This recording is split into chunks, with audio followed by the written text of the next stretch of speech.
¿Qué es una simiocracia? Para obtener la respuesta, retrocedamos antes al año 2008. Tras años de bonanza, la burbuja inmobiliaria y financiera estalló.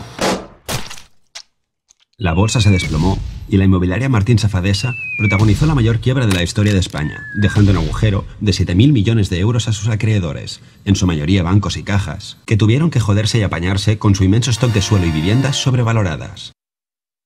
La economía empezó a resentirse. Y a lo largo del año, 1 millón de parados se sumaron a la cola del INEM.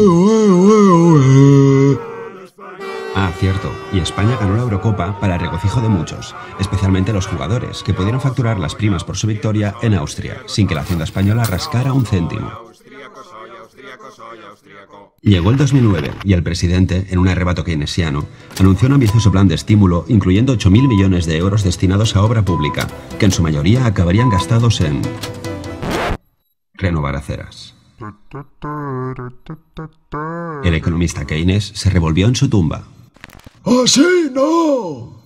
Desgraciadamente, la economía continuó empeorando y las cuentas del Estado empezaron a tambalearse. Y es que incluso el viejo truco de emitir deuda se estaba poniendo jodidamente difícil. Y para colmo, nuestra prima de riesgo se disparó. Al año siguiente, Zapatero acabó con la paciencia de los líderes europeos, que, temiendo tener que rescatar a España, le propusieron amablemente un giro en sus políticas. Y así empezaron las políticas de ajuste, que sentaron de cojones a la economía. Hacia julio, la tasa de paro rondaba ya los 4 millones de personas inactivas. Ah, sí, y se ganó el Mundial. El caso es que, si algo estrangulaba de verdad la economía, era la drástica reducción de los flujos de crédito por parte de la banca. Las empresas estaban fatal de lo suyo, sin liquidez por falta de préstamos, con crecientes facturas impagadas por parte de las administraciones y con un consumo doméstico en caída libre, puesto que las familias ya no podían compensar sus sueldos de mierda con más deuda.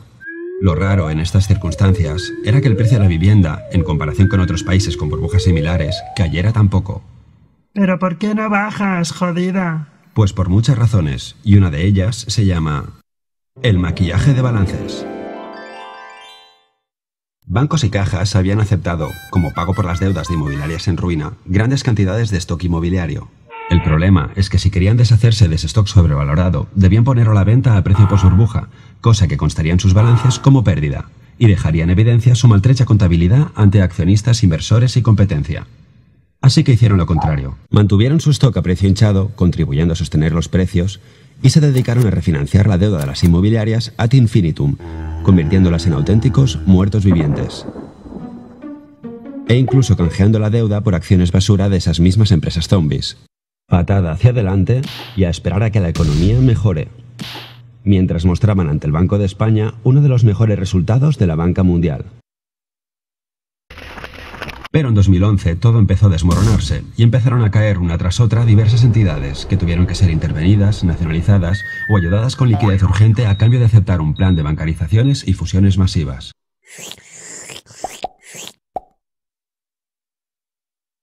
Que conllevaron una reducción de plantilla, pero paradójicamente mantuvieron las cúpulas directivas por duplicado o triplicado. No sabemos si para evitar que algún alto cargo destapara las prácticas cometidas hasta el momento.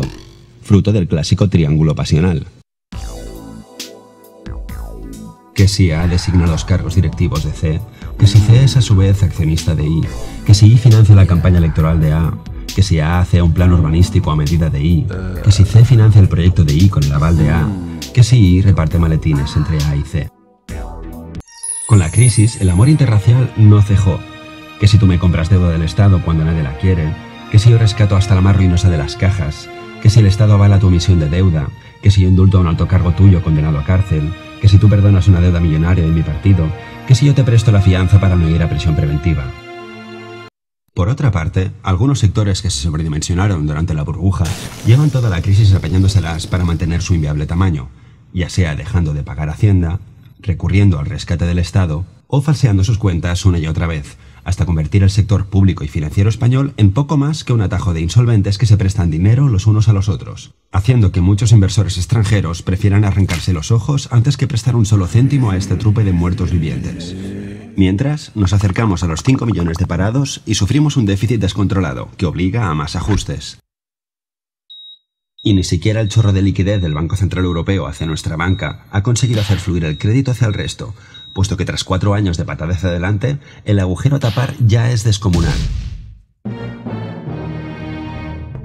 Es el problema de no amputar la gangrena a tiempo, que al final la convalecencia se alarga.